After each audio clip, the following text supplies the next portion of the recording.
name is Tom, and I'm back again in a solo presenting video. From last time, I taught you guys how to measure weather and observing weather, and today I'm going to teach you guys how to organizing weather data.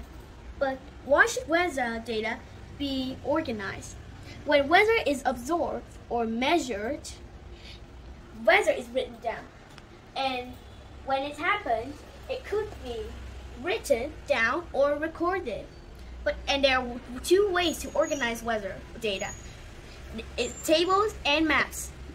Now you look down here. I draw two tables of two cities in the country Colorado. And what does tables do? Tables make it easy how weather can change in one place over time.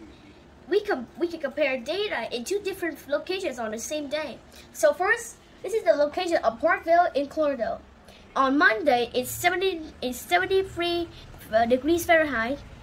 On Tuesday, and its precipitation is rain, and the sky condition is windy. And on Tuesday, the temperature Fahrenheit is 80 degrees Fahrenheit. Precipitation, it didn't have any precipitation, but the sky condition is windy. While on Wednesday, the temperature in Fahrenheit is 82 degrees Fahrenheit. No, it doesn't have any precipitation, and it is sunny. While on the city of Liberty in Colorado, on Monday, the temperature is 78 degrees Fahrenheit. Its precipitation is rain, and its sky condition is windy. On Tuesday, the temperature Fahrenheit is 84 degrees Fahrenheit. It doesn't have any precipitation, but the sky condition is cloudy. While on Wednesday, the temperature is 88 degrees Fahrenheit.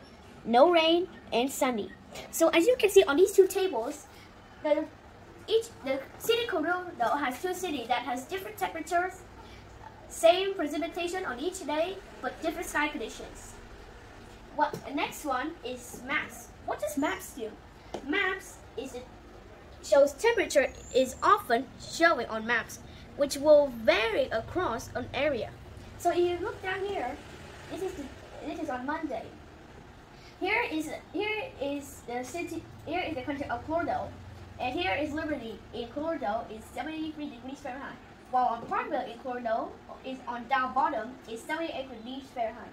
So what this means is you see on the map, you see two cities in there that they say it's on Monday. So those two cities have to have the same temperature in the table to the map, so we would know that city has the temperature just like the table. Thank you for listening. I'll see you next time. Thanks for listening.